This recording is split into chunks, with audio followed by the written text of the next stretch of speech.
left, please? Yeah, sure. I'll do, yeah. Thank you. Okay, shall we start? It's time to start. Good morning, good afternoon, depending on the place where you are. My name is Alexander Sokolov. I'm Deputy Director at the Institute for Statistical Studies and Economics of Knowledge. And I will be moderating this session in our symposium. Session is called "The Role of Foresight in Transformation Era," and probably we should start. Our first speaker is Attila Havas from the University of Debrecen, and the Center for Economic and Regional Studies from Hungary. So, Attila, the floor is yours. Please go ahead. You have 15 minutes to speak, to talk. Thank you.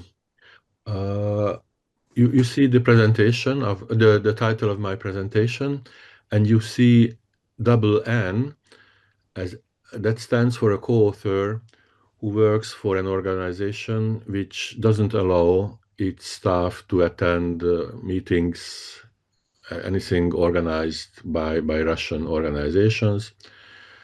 We discussed that it would not be fair not to mention the co-author, but the name of the co-author cannot be revealed. Sorry for this strange situation.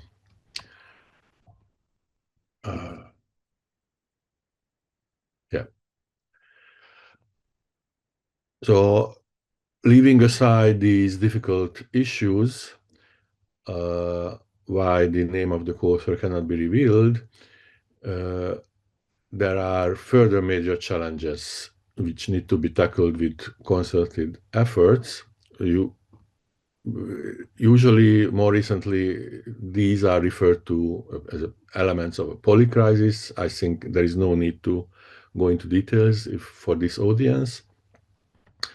And with colleagues, we came up with the notion of goal-oriented transformative changes as change processes as a method to tackle these major challenges.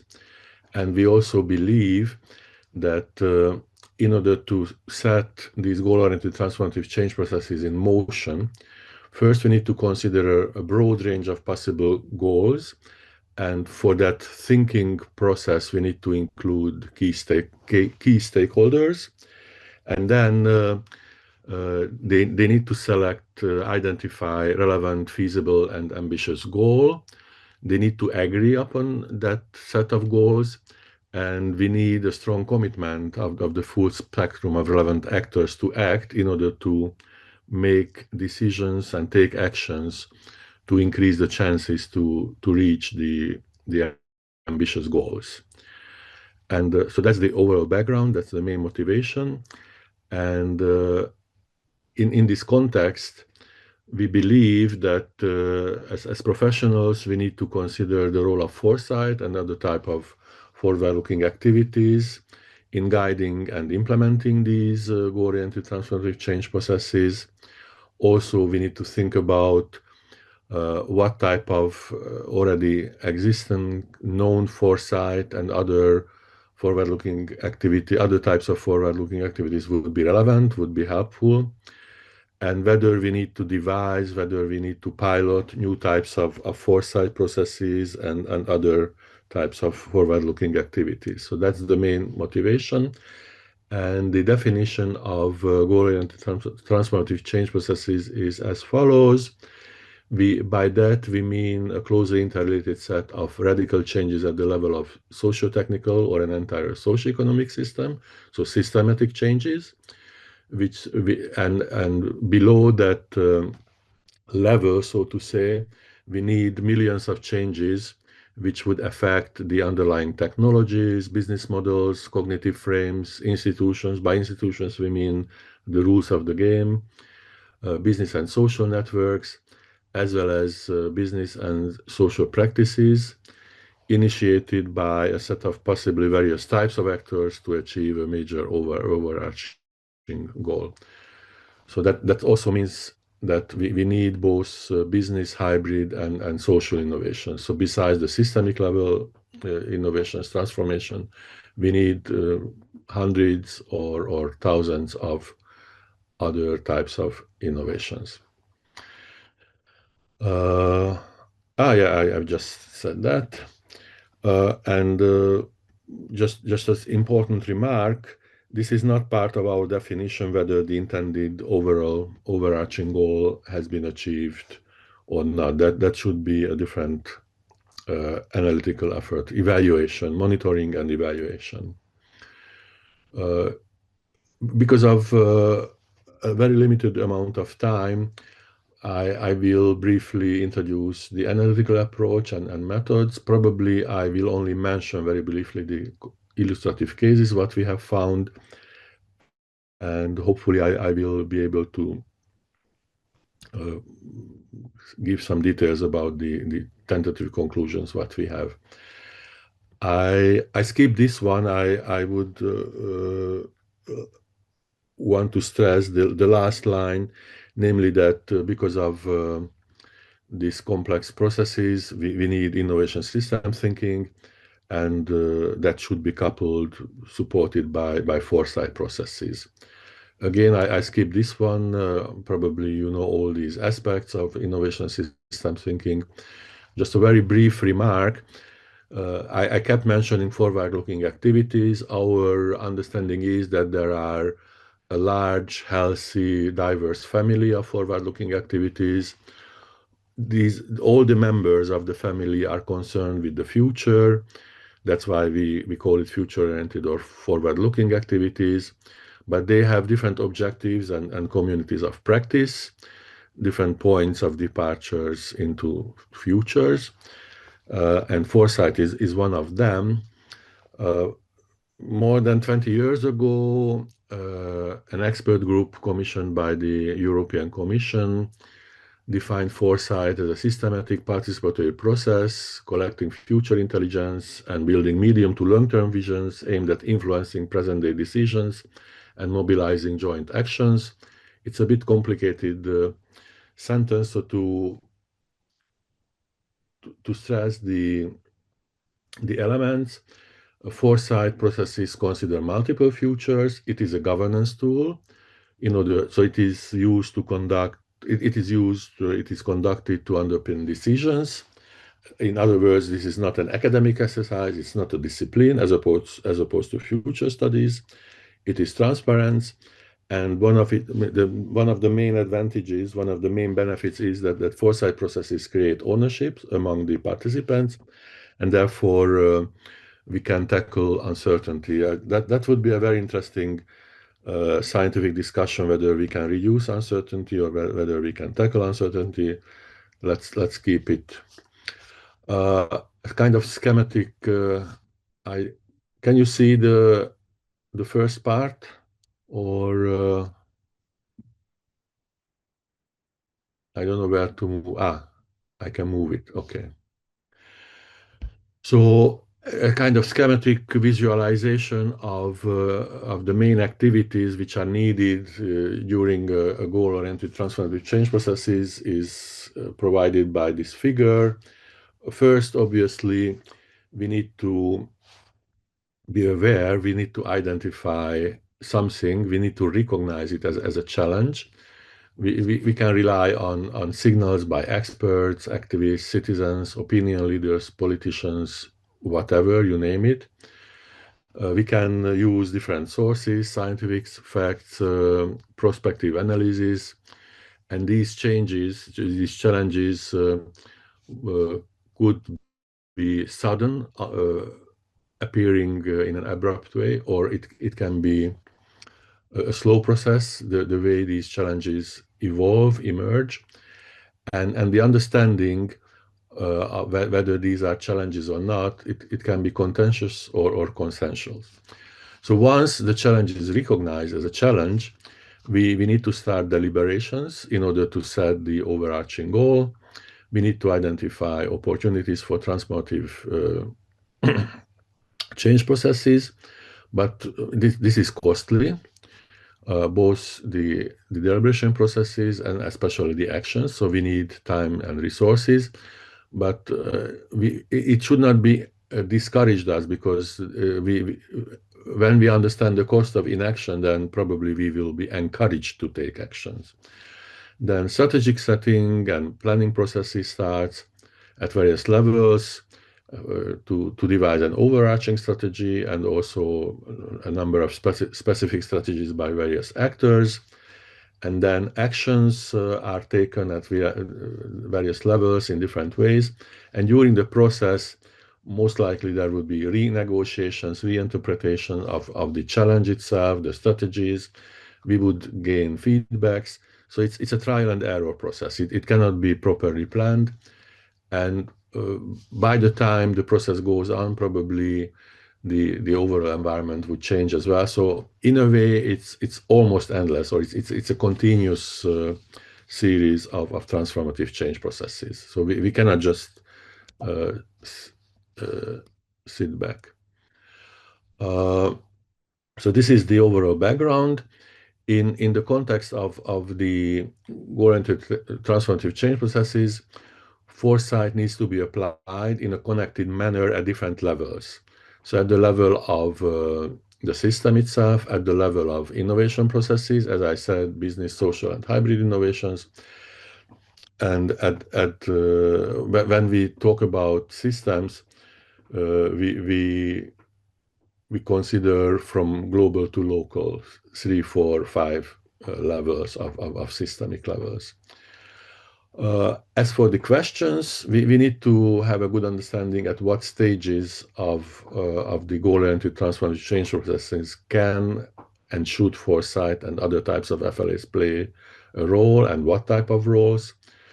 As I already said, we need to have a good understanding what types of extant, already known, well-practiced foresight and other FLAs are relevant, at what stages of the goal-oriented transformative change processes, in what roles, and at least as importantly, we need to think whether there is it is required, it is needed to devise and pilot new types of foresight and other forward-looking activities, or how to combine extant types of foresight and FLAs in a novel way.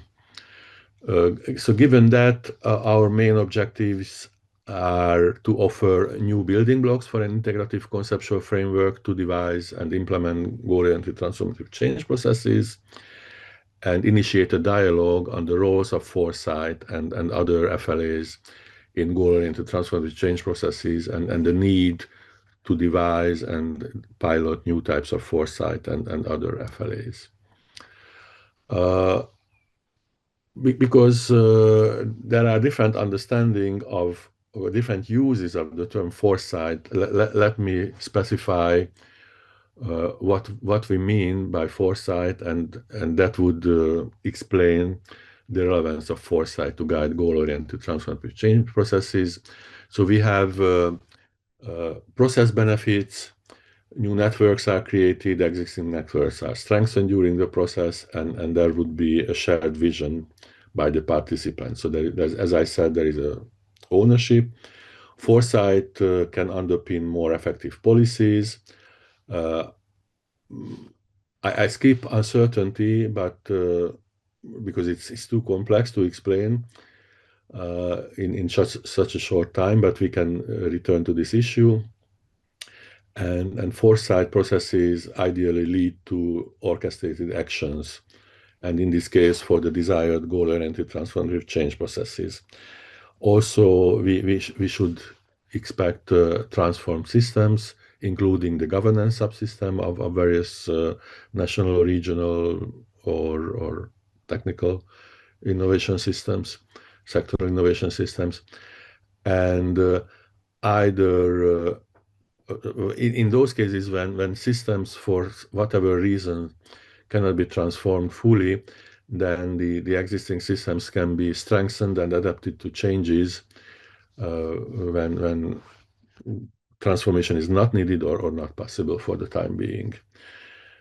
Of course, we can label our approach as a kind of systematic speculation about the need for, so we don't really have sound, widely accepted theoretical background.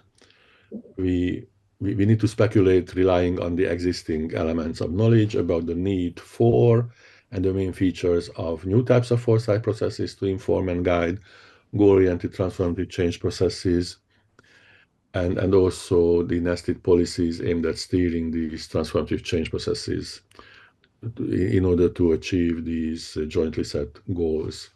Attila, excuse me, 3 minutes left, okay? Yeah. So we have identified the key features. These are on this. So the main feature is that in this case, foresight need to be both exploratory and normative at the same time. That's why we call it ambidextrous. All the others are well known, so I don't go into details. And I only mentioned two processes. One was to underpin the second strategic plan of Horizon Europe. So these are the features, and the other one is Japan's strategic innovation program for autonomous driving. Again, we check the features.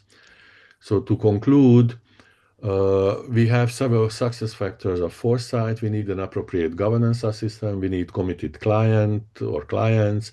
We need a sound and flexible project plan, devoted participants, relevant methodological support, and skills development activities, professional facilitation and implementation. In other words, the foresight, these are drawbacks as well in a way, because a foresight process is time consuming, it is costly, and it is demanding and complex. Many factors and actors can fail it. So therefore, we need to consider how to run foresight at a systemic level, at an organizational level, to consider the, so to say, the components of goal-oriented transformation change processes by public bodies in various policy domains, civil society organizations, and businesses. And because of the drawbacks, we need to consider whether other types of forward-looking activities can be useful. Expert-based FLAs, which are faster, cheaper, and easier to align with the client's needs. But we also need to keep in mind that these FLAs cannot replace foresight fully. It would be against the spirit of goal-oriented transformative change processes in democratic societies. And also, we cannot expect process benefits when we don't have a process, when we only have an expert-based FLA. And I was more optimistic. I thought this is the last slide. Unfortunately, not. So there are some tentative governance, policy, and other practical implications. Obviously, we need to orchestrate these foresight processes and FLAs at various levels. We need to create communication channels across these various levels and domains.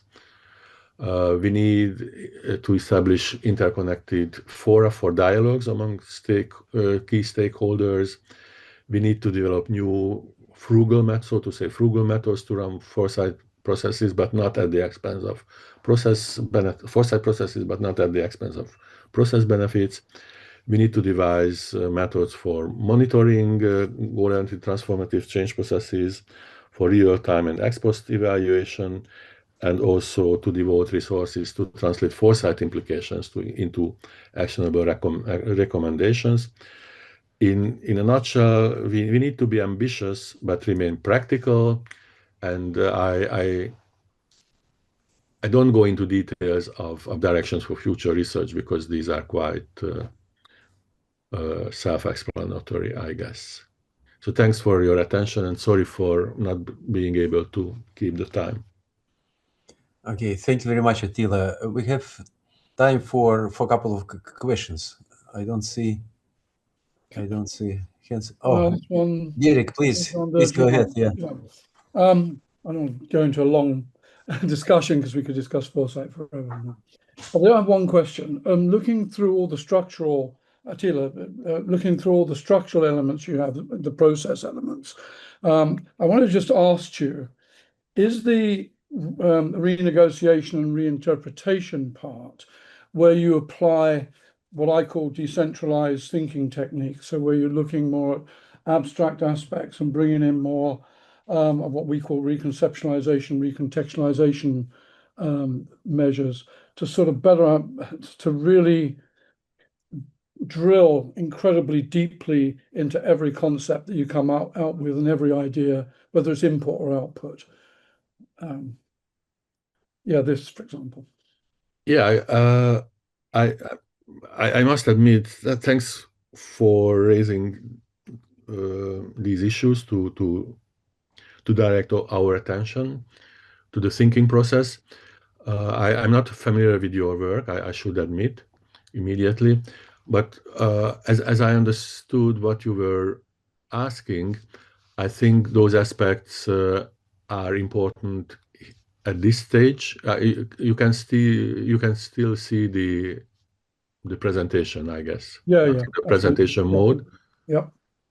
So at this stage of the goal-oriented transformation change processes, and also during the strategy setting and planning processes, so that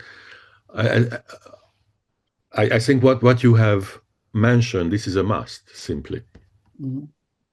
Yeah, I mean, I agree, and we actually, I mean, we think of foresight and future studies more as should we say, science plus magic, right? And the magic part is what I wanted to see, to ensure that we see within this, because that's the sort of the more the abstract thinking areas, all the sort of stuff that really is very, very different, where we start to apply thinking techniques, which are very, very different to our sort of more process type techniques. They're more like artistic or crazy thinking.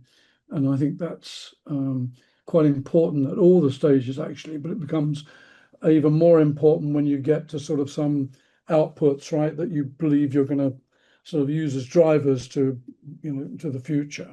So that's what I was talking about there. So I just assumed that it would be in this renegotiation and reinterpretation, because I think that is where you would begin to sort of like really rethink what you've got, right? You've got all this stuff, but is that really, you know, the real way that we want to go? And I think you need to use a very different type of thinking to apply to that. So Yeah. I think it's absolutely relevant. So this is just a kind of framework, and in real life, it also as a framework it can be enriched, but then you need to write a book, probably not an article and not a short presentation. But I'm very happy that you raised these issues. Yeah, thank you. I think it is relevant both from a kind of theoretical, methodological point of view, but even more important from a practical point of view, when you devise and run a process. Thank you. Thank you. Thank you very much, Attila. I guess we could make this presentation for hours. It's so many questions to discuss. Okay, but we need to move. Our next speaker is Norsam Tasli from Malaysian Industry Government Group for High Technology, MIT, from Malaysia. So Norsam, the floor is yours. Please go ahead. Yeah. Yes. See my slide, right? Yes, perfect. Please go ahead. All right. Okay. Good afternoon, everyone. I'm Norsam Tasli from MIT, Malaysia. Okay. Today I will give an internet presentation on shaping a national RDI ecosystem in the age of AI. Actually, this is a study we did last year in applying how to use one of the foresight tools, especially focusing on how to develop scenario. So in my presentation today, I will give why it's not moving. All right.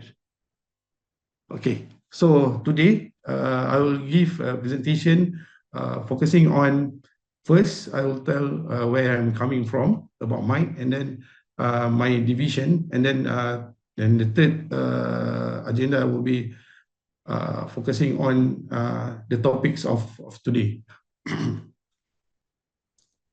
Okay, so as I mentioned before, I'm from MIT Malaysia. So what is MIT? MIT is a organization under the currently purview of the Ministry of Science, Technology and Innovation in Malaysia. The mission is to serve the nation in advancing competency in high technology through partnership to sustainable development. So MITE is an agency that helps to intersection of government, industry, academia, and international cooperation to translate the emerging technology development into a national strategy and action. Okay, the core activity of MITE is on strategic advice to the government and industry. We also do the platform. We also as a platform for technology and industry cluster, and also looking at the foresight and future studies. And the fourth core activity is to nurture to build technology capabilities. So we already in Malaysia for 33 years, being built in 1993 to 2026. In earlier development of MITE, we use prospecting approach as for us to do strategic planning. And then we changed we changed the name of prospecting to foresight. So basically, in all MITE activities, we are focusing on utilizing foresight as practices to do the strategic planning. So these are examples of the industry that we develop, and also all the activities that utilizing the foresight approach in Malaysia. So beside Malaysia, we also have a collaboration, international collaboration.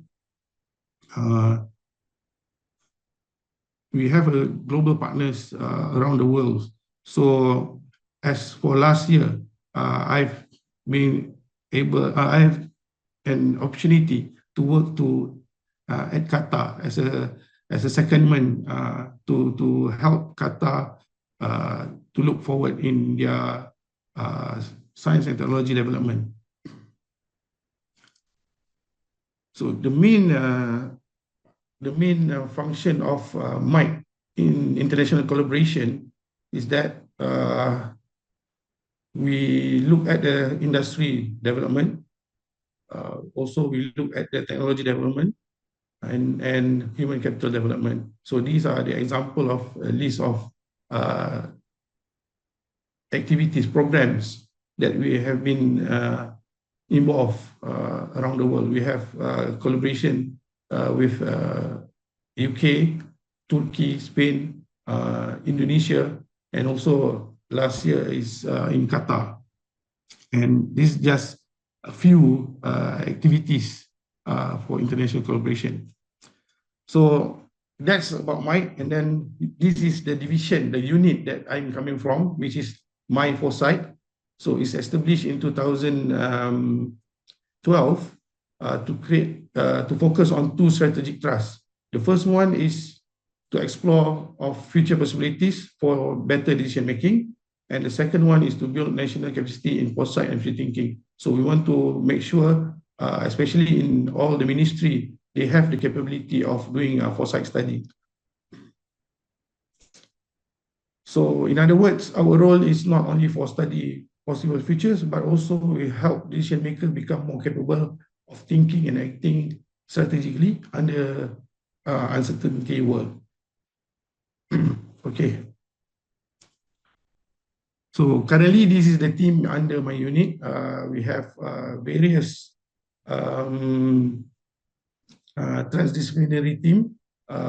Some of them are engineers. My background is in biotechnology. And others are also, we have chemistry. So even though we are in the technical background, but we are trained to have an understanding of how to use foresight in strategic planning. Okay, now back to the topic of the day. So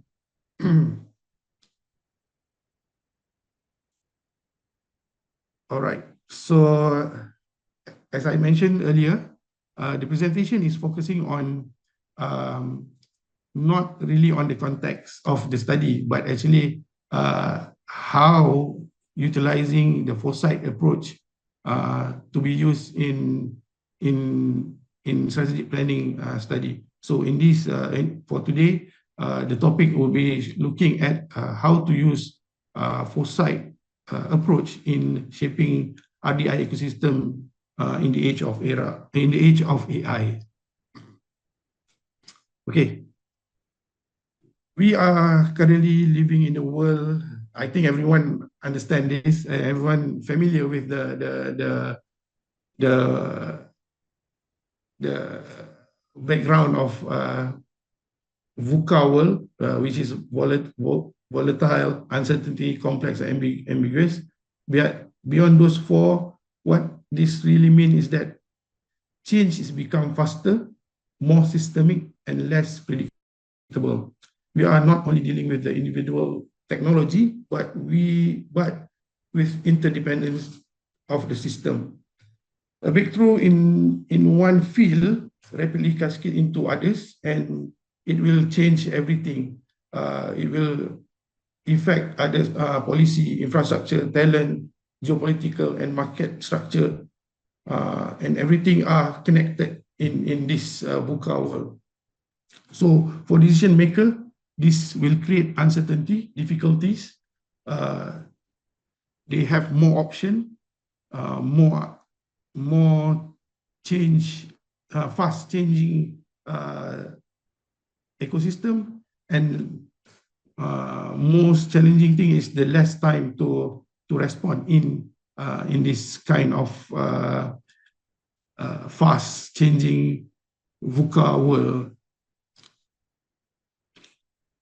So this is why foresight is critical, and I think the understanding about what is changing is important for us to able to grab any opportunity, vulnerabilities, and changes, uncertainties towards the future. Okay, so in AI, we can see that convergence of AI is combined with creating a new and emerging technologies. So it will create a context that is impact that beyond one perspective only. So it will involve a lot of other technologies, and it means AI could reshape many things: manufacturing, mobility, health system, everything. So that's why we need to really understand the changes and try to apply foresight in order to understand, to grab all the opportunities, what will be the vulnerabilities, and most important thing, how we want to make decision in this case, looking at the RDI ecosystem, research, development, innovation ecosystem. So we need to really understand what kind of disruption, what shift in power, and maybe institutional changes might follow. They are not just a technical question, they are more towards a strategic nation development, the strategic nation question. So the key problem statement that we want to look here is that since AI is reshaping the RDI ecosystem, but its benefits are not disrupted equally. Countries that do not control strategic assets, such as data, compute, infrastructure, talents, become dependent on external provider, weakening their long-term innovation capability and national resilience.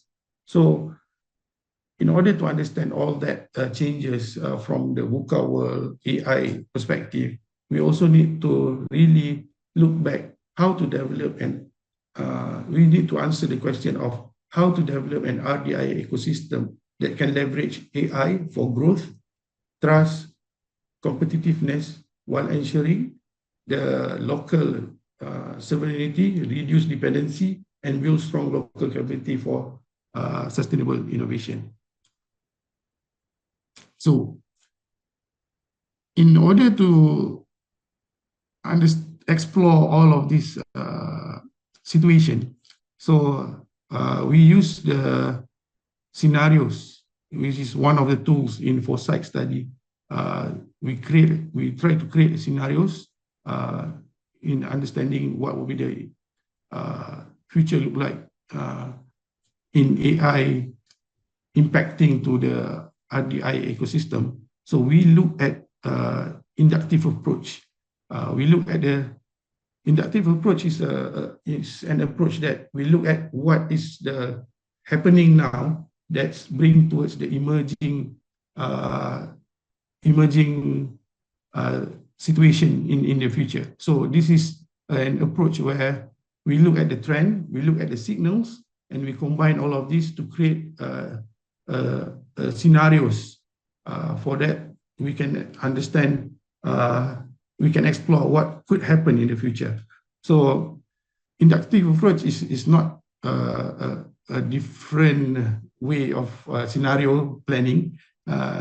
Usually the common practice that we use is the two by two or more, we can say is a deductive approach, which is the deductive approach is the framework where we understand the future key uncertainty, we frame it towards scenarios. The popular approach is 2 by 2. You use 2 key drivers of uncertainty, and then you to shape the future, to shape 4 scenarios. But in this case, we look at inductive approach where we look at the trends of current trends or future moving towards emerging trends, and also we look at the signals related to what is, in this case, in the internal countries signals. Then we combine both of that to form these 4 scenarios, AI scenarios. Excuse me, Norsam, yeah. 3 minutes left, okay? Oh, all right. Okay, I'll be fast. All right. So from all these 4 scenarios towards the inductive approach, so we're able to explore 4 scenarios, which is the dependent AI scenarios, democratic AI scenarios, regular AI, and then sovereignty AI. So these 4, the challenges here is that we, for inductive approach, is that we need to make sure that all the 4 scenarios are showing different direction, and able for us, and we need to make sure that we're able to demarcate the different for each scenarios that give different direction towards the future. So here is the table where we can see the difference between all the 4 scenarios. And then next, when we get all the 4 scenarios, we understand the direction towards the future. We do the scenario analysis activity where we look at the impact and implication for each 4, and then what will be the opportunity and threat, and we try to answer the strategic responses for all the 4 scenarios. After that, we also explore the what if question, which is from here we can deep dive more for each scenarios.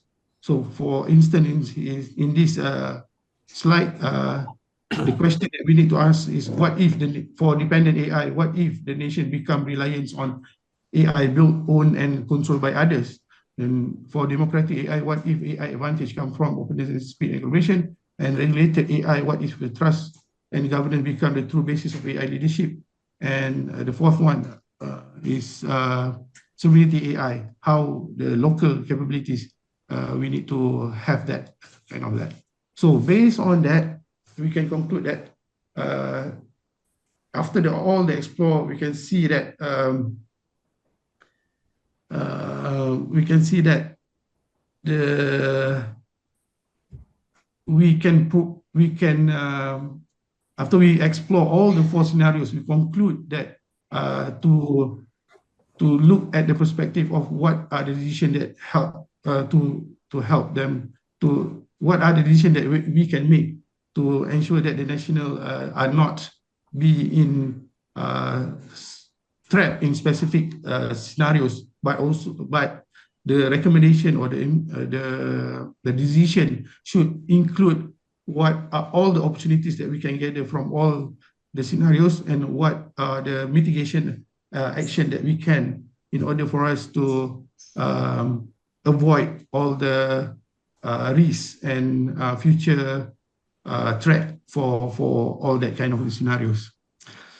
Okay, I think that's all. Sorry for need to finish everything, Okay. all the slides in one Thank you very shot. much. Well, excellent presentation. It's very interesting stuff. Right. So we do similar works at our institute for identifying the future of AI, which AI research should be done to make it work, and so on. So many different stuff. All right. Okay, we have time for one question, probably. All right. Yeah.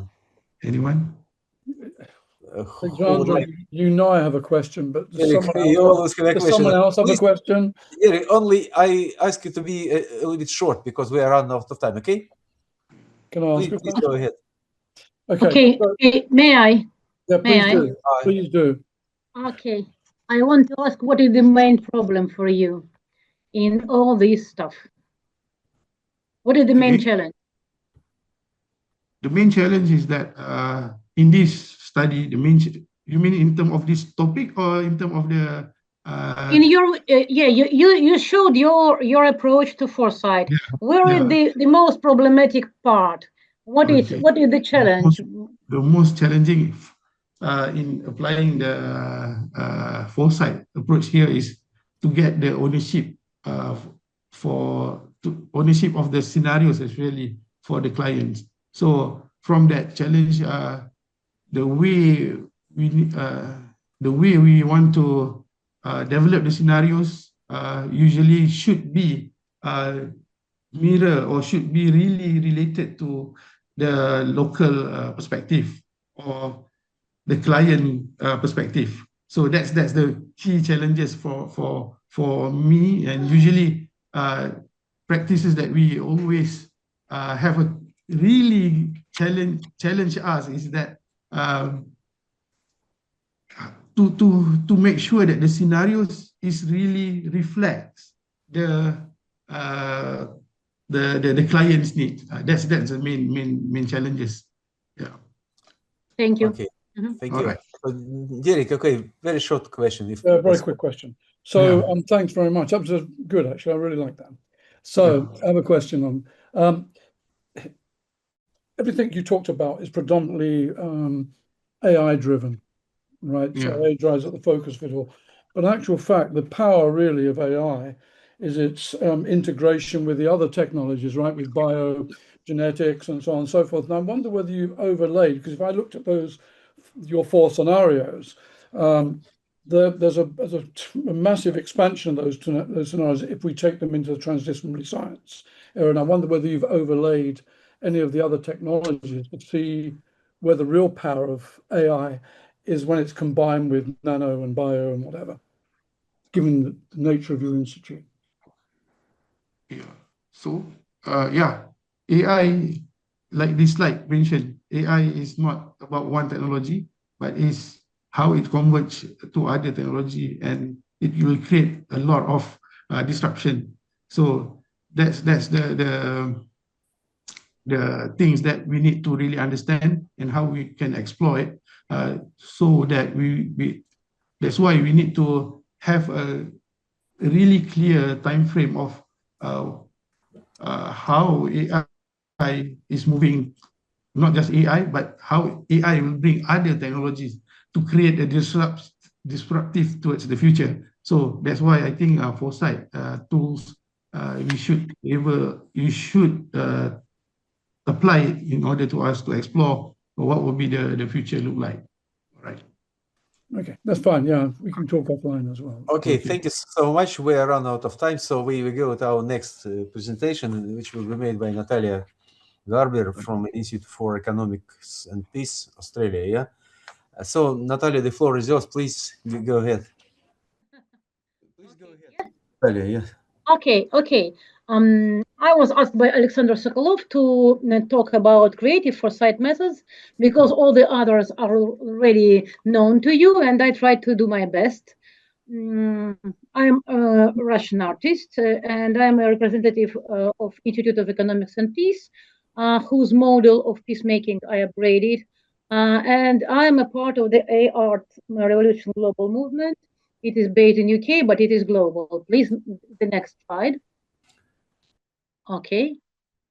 I looked through the tutorial Alexander gave me, and I chose the retropolation methods because they were the most relevant to the theme I am caring about. I am caring about the planet, because all our foresights and other deals and deeds will be in vain if we will kill the planet. So I'm thinking about how to manage the planet sustainably. And retropolation is the best way to deal with it because we never, as a humanity, did it right. We never managed the planet right. We just expanded as a type of species. While there are 9 million of types of species on the planet, we were just expanding with our interests, and now we are in a huge conflict with the planet, and it speaks to us, but we don't hear. So, retropolation, I found a very beautiful picture, which is on the right. It is the Natural Step project. They say we are starting from the image of the future, which we want, a sustainable future. Then we should get back to the present moment when we destroy the planet. Then we need to go downstairs and find creative solutions. And then we decide on priorities and make the plan. Okay, so that's what we will do. Please, next slide. But we will do it creatively.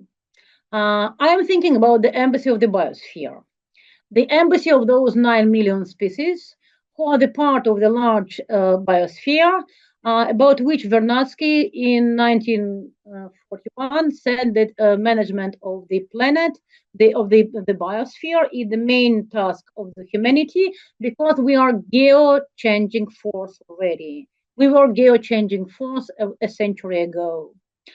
So we need to transform our populational strategy to the strategy of making the noosphere, which is a partner of the biosphere, not the destructor.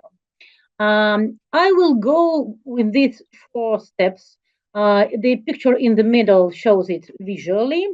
In the middle, here I am with the artificial intelligence. I love the Malaysian report, and I would like to cooperate if you would like also to apply my creative methods to your Malaysian prosperity. The step of awareness depends upon, as I guess, the upgrade of the peacekeeping model of Institute of Economic and Peace. It consists of 8 points, which the most part of which is reasonable, like good relations with neighbors, good governance, and good investments, etc. And one of these points is lowering corruption or fighting with corruption. When you fight with corruption, when you fight with anything, you are focused on that. I suggest to replace that investments in the biosphere. This should be the main priority. Not lowering the money that people take to themselves, hoping that when a nuclear war will be, those money will help, but investing the money, the extra money that you get, to the infrastructure from which we all, to which we all belong and on which we all rely. So baseline, this is the first picture, the left bottom. The baseline assessment, which is marked with the number 2, means that we need cooperative games. Now we are in non-cooperative games, both inside the humanity, That's why we have so many conflicts. And we are in non-cooperative games with the planet because we don't cooperate with neither natural nor cultural heritage. Therefore, I upgraded the UNESCO Convention of National Cultural Heritage and put it from the pristine nature and then reserves and then natural human landscapes and then monuments and then complexes of monuments, and then we are moving to the territories of sustainable development, and all over of that is a genius loci of the planet, which is evidently should be modeled with the help of AI. Creative solutions that we need, really creative solutions, which are on the third picture, which is upper right, is this idea of the embassy of the biosphere, because we need to include the voices of our species and all the system into the decision making concerning the planet. This means we are moving to the civilization which was called by Russian scientist Kardashov, civilization of the type number 1, where humans are able to manage sustainably all the energies of the planet. The number 2 generation civilization is able to manage the energy of the sun system. So our plan is AI-empowered interpolation of global sustainable cosmic harmony, and I hope for cooperation with Mr. Sokolov. If it is possible, so we are moving to the next slide, please. I want to make a couple of words about the possibilities of poetic forecast.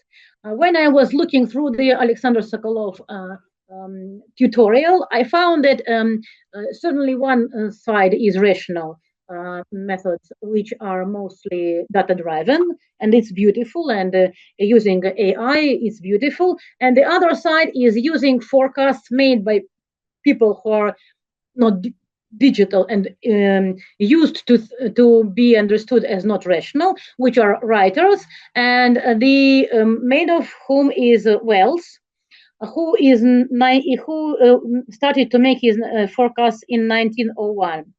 I argue that Eugene Boratinsky in 1827 made them better forecast than Wells in 1901. Because Eugene Boratinsky wrote the poem The Last Death or The Final Death, where he forecasted that humanity will kill itself with biological weapon when the planet will flourish and there will be no humans, because biological weapon, as I add to this story, mutates faster than humanity will be able to make antidotes. And here in the left upper corner, the picture of which we made with Leonardo AI when we were making the visualization of this poem, and the final lines were like this. I also want to rely on Brodsky's Nobel Prize lecture when he said that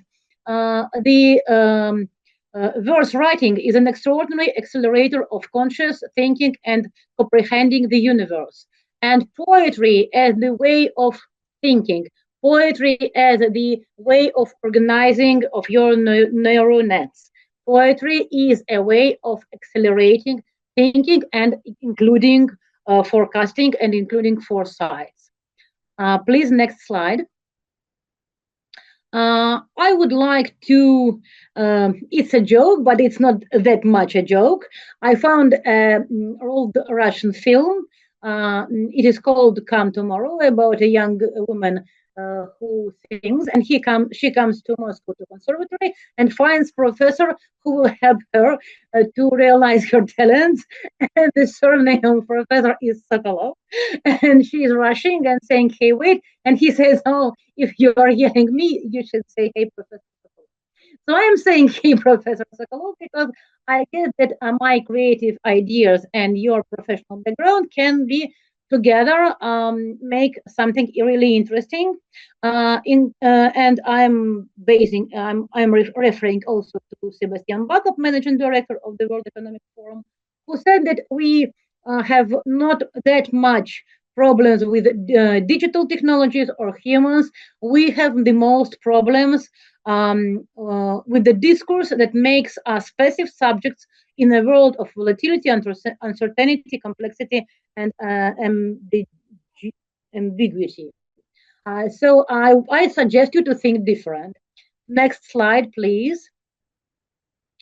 I will show here in pictures, in creative way, what I'm thinking about. To the right is the person made of Steve Jobs and Yuri Gagarin. And it's a kind of a way of thinking, I suggest. You're more strict like Gagarin, maybe I'm a bit Steve Jobs. Or maybe I'm the one who can combine both. So awareness of a new figure, when you're making the picture of how we manage the planet, it is a task which humanity never solved. If you look at the picture in the middle of the slide, marked by 1, this is the left bottom. Here in the aim, nature flourishing while humans and animals and all the 9 million of species are in the dialogue. How can we get there? The picture is 2. Both pictures are a kind of playing with the background and the figure. You should start to look at the nature, not at the humanity which expands and develops itself in the circumstances of the planet, but look at the planet on which humanity developed as a tool of the biosphere development. On the picture 2, you see the man who is playing some kind of music, and the image of the music, if you will look at the picture, this is the female portrait. When you will move to the third picture, that's a share. Thank you very much, Asher. That's the format in which creative solutions appear.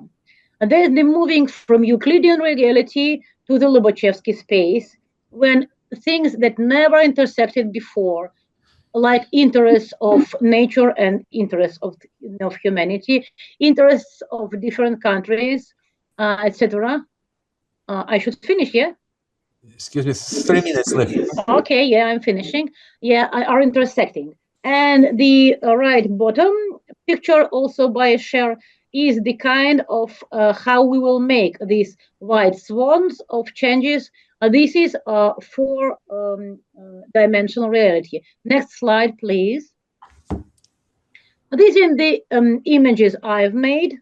On the upper is images made with artificial intelligence, which says the universe is not housed, it is a mandala.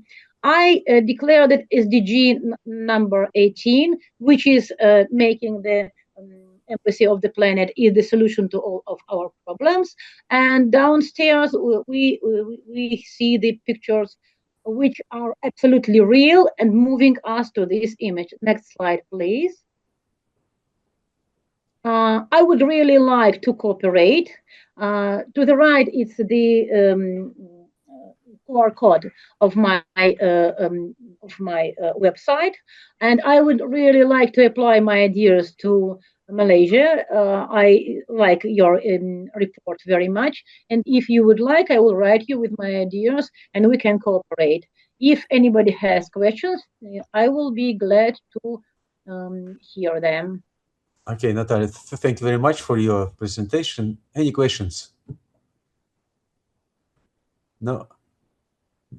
I cannot hear you, Derek. You are saying something, but you are muted. Oh, sorry. Mm-hmm. Saying that was excellent, really excellent. Some wonderful references, and it's really well put together. I liked it a lot. So that's. You had fun. Well, I did. I guess. And I'll ask you offline a few things because that's more my world. So there you go. Thank you. Mm-hmm. Thanks. Thank you. Much. Thank you. Okay, thank you. Any more questions? If there are no questions, we are very limited in time, so we move on. Okay, thank you very much. Natalia again. Thank you. Okay, our last presentation for today will be made by Yuri Dranyov and Mikhail Miryakov. I don't know who of you will be making it. Yuri, yeah? Okay. Yes. Please, the floor is yours. Please go ahead. Yeah. The presentation will be devoted to modeling the economic effects of diversification in S&T development. Yes, please. Okay. Yes. Thank you. Can you see the Yeah, slides? it's okay. Okay. Okay. So yes, I'd like to present today our work, and we're analyzing the effects of diversification of science and technology, looking at mostly data on patents and publications. So just a second. Okay. So what is the main motivation between this research? So there is a strong need for structural transformation because currently there is a change in global supply chains, a lot of geopolitical tension, and there is also a shift in paradigm, so transitioning from technology import models to proactive development of domestic competences. And this happens not only with, say, Russia, but with other countries as well. So in this situation where the exchange of technologies becoming sometimes difficult, or there is some problems with the exchange of technologies. The development of own technologies in the countries facing the resource allocation dilemma. So there is a risk of over-specialization when the over-specialized knowledge economy, it is indeed efficient in stable environment, but when the environment becomes highly vulnerable because of all these processes that happens currently around the globe, then it's not so stable, and it's not only because of geopolitical tensions, it's also because of huge technological shifts that happened recently, partially based on AI that was discussed earlier today. Another risk is a risk of over diversification. So when you try to develop everything at once, so if you have some budget that is constrained or limited, then it leads to funding fragmentation, and the countries start to lose global competitiveness. And this is also a problem that should be addressed when you look at the resource allocation. So our core aim in this project is empirically determine which strategy makes national innovation system more efficient. So how well diversified should be the science and technology in different countries.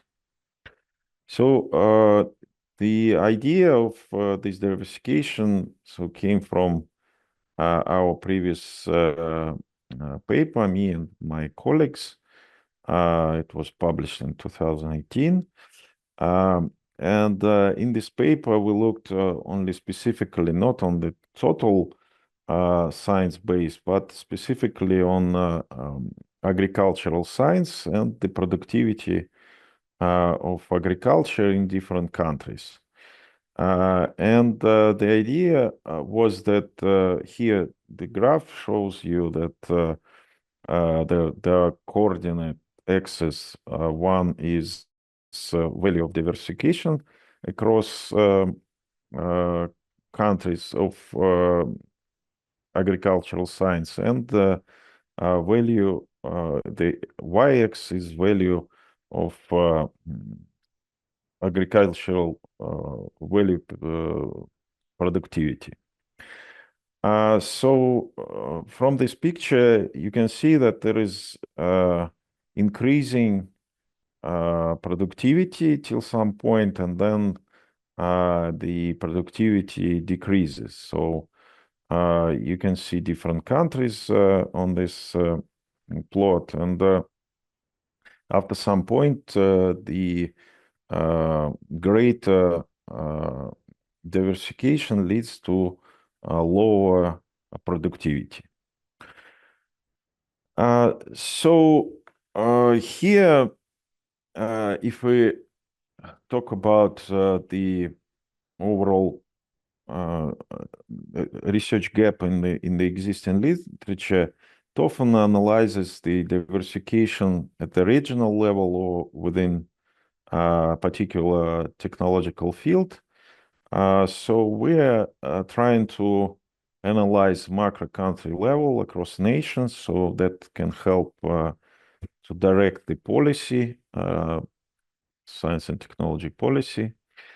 So main research questions: is there any statistical significant synergy between different scientific and technological domains? What is the actual contribution of science and technology diversification to economic growth, and how the structural breadth of national scientific system act as a regime switching moderator for R&D returns? So the theoretical framework, so I can call it from simple diversification to smart diversification.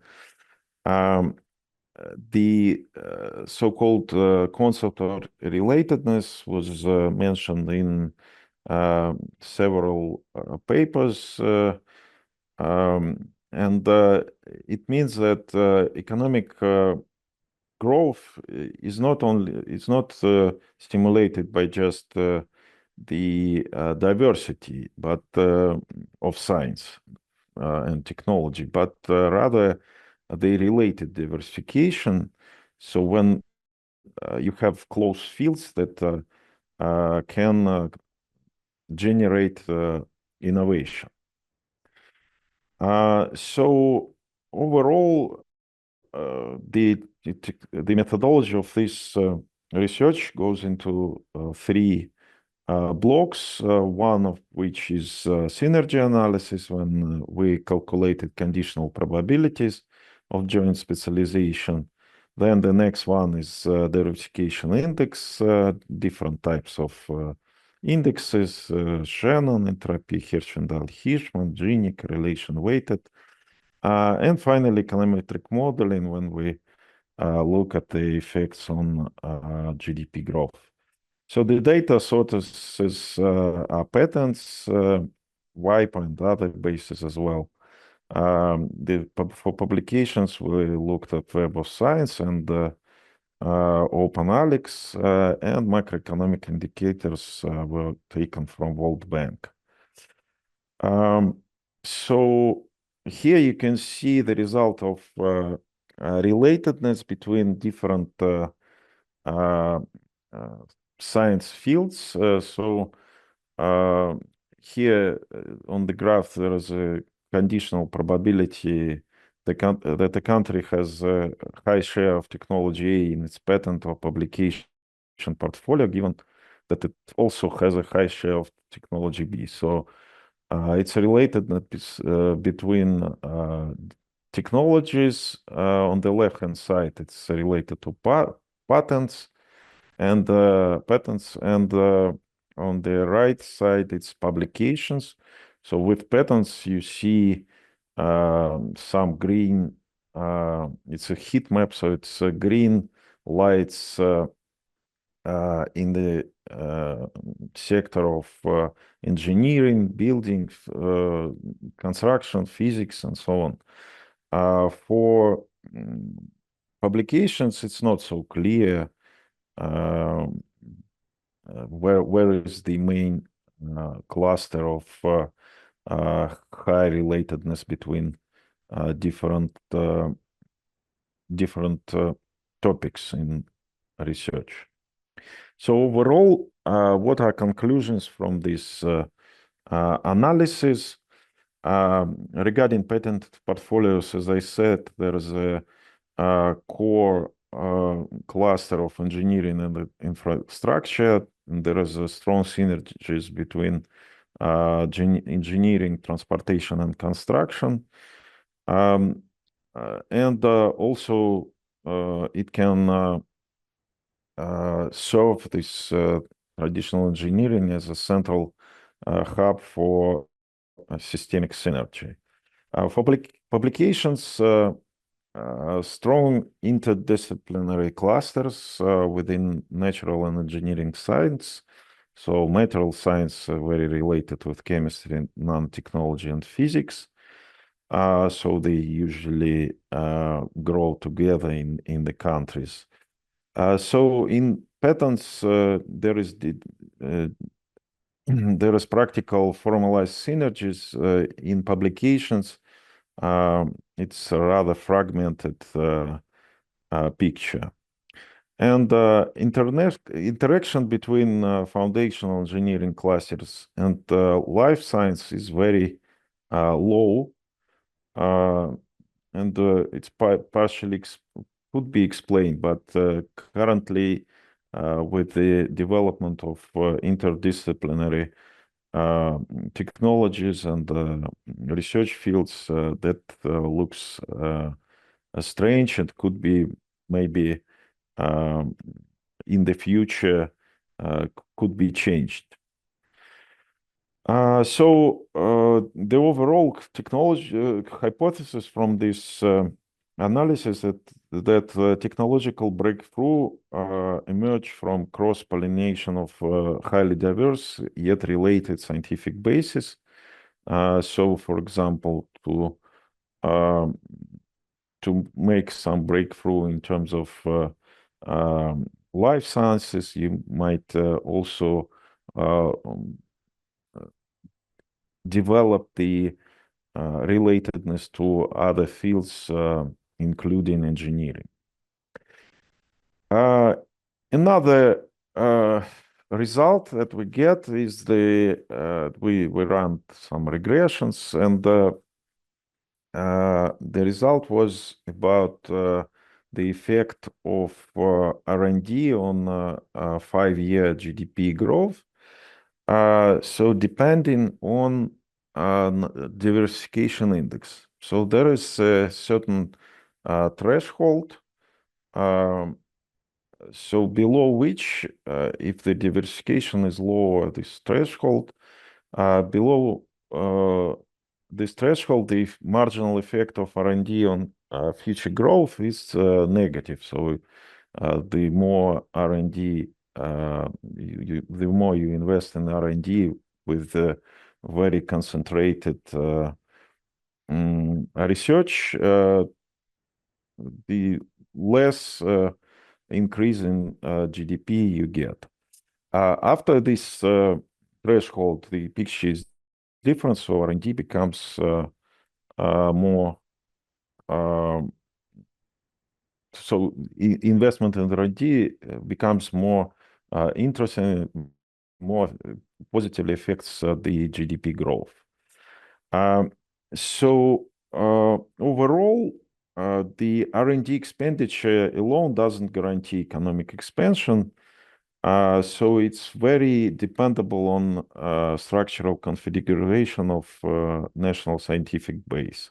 And there is this threshold, so below the marginal contribution of R&D to GDP growth, it is severely constrained, but after it, so once the economy crosses this diversification boundary, R&D transforms into statistically significant catalyst to GDP growth. Yeah, it was based on diversification among patents, this part of the project. So related patent diversification consistently demonstrates a positive impact on GDP growth as well. Okay, so that was the second one. And I wanted also to mention some forecasting capabilities of the approach that we utilized in our project. So we could apply this to predict technological trajectories and predict some returns on R&D investments. So that was very applicable to foresight and developing different scenarios based on this modeling. So first of all, the predictive mapping. So you can analyze relatedness in the conditional probabilities. The methodology can forecast natural trajectories for capability expansion. So you can actually obtain the new domains that are most likely can successfully merge based on existing core competencies.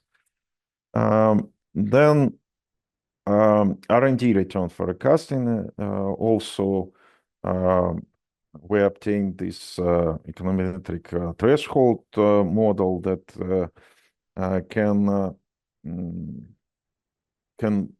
somehow advise policymakers in different countries to forecast 3 to 5 year macroeconomic impact on planned R&D investments. So based on this diversity of national science systems, so at some point maybe you should diversify more to make your R&D more and more productive for the economy.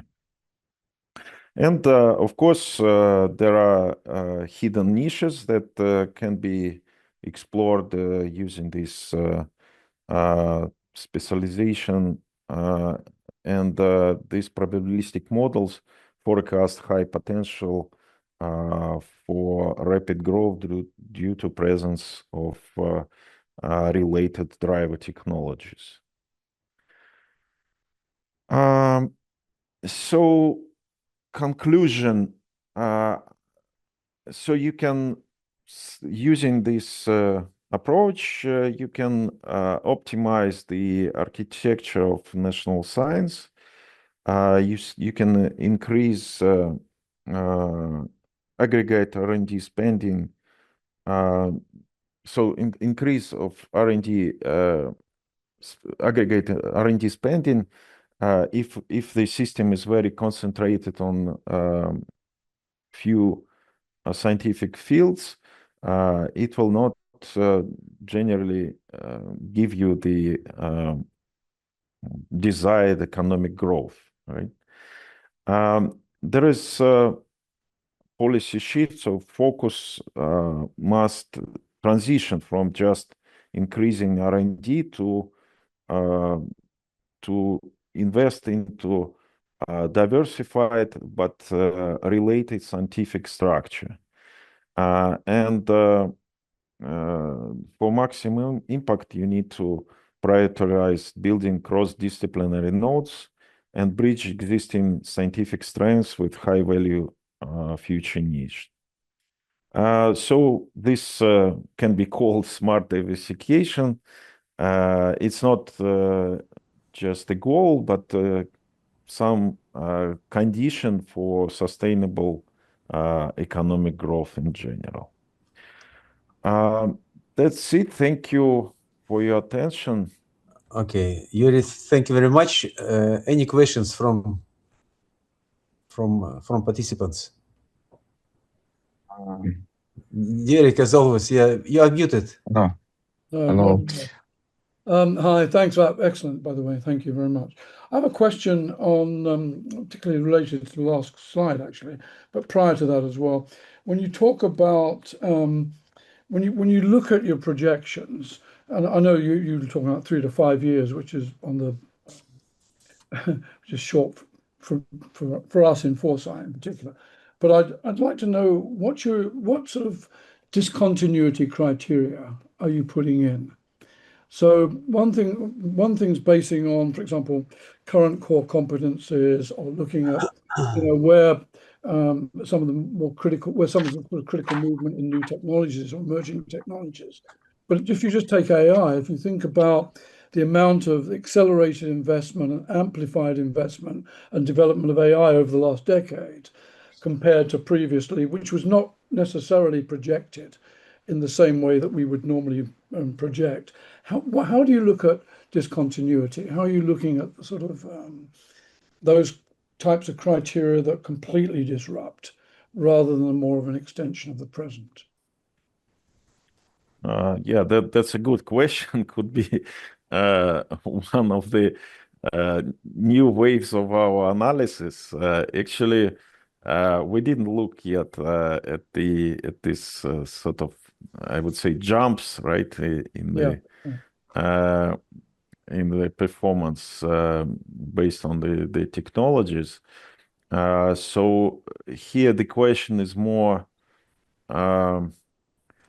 we didn't look at the very well at the long horizon, as you mentioned. It's not like usual foresight exercise, and that could be also another attempt in our research. So we mostly compare countries with what happened before, and how the system of these countries were national science system and science base was diversified, and then it caused different economic development based on that. So yeah, that's a good point. Actually, we probably take this into consideration for future work. So thank you for your question regarding this discontinuity. Might be interesting to look what will happen as probably one of the parameters of this technology. So we can look at something that happened before, because there is not enough data on the effect of artificial intelligence yet, but maybe something as transformative as artificial intelligence in the past, we can look at and analyze what happened at this period. Yeah, communication networks or something like, we've really seen these transformative eras. We talk about we're always in I mean, I'm old, right? So we're always in a transformative era, as far as I'm concerned, whether it's social or technological or whatever. So I think there's plenty of mirroring. Yeah. Okay, we have one more question, Andrei, from you, yeah? Or hello, dear colleagues. Yes. Could I ask one little question? Very interesting presentation. Thanks a lot for Yuri. I know that Yuri have a lot of efforts to understand how gross domestic project, how it depends on science and technology growth. science and technology development. And now we have one project for government or country in the topics of science, national targets of national target in science, and it's very interesting project. And my question is about how we can. I think one challenge is that how we can our models understand in some ways where we have a lot of jokers and unpredictable events in economy and the geopolitical situation, because we know that a lot of crisis is in our world the latest years. So what can we understand? This depends in science and technological development in any scenarios of economy in our country and in the world at all. So thank you very much for participation and possibility to ask the questions. Thank you very much. Thank you. I guess we are our time slot is finished.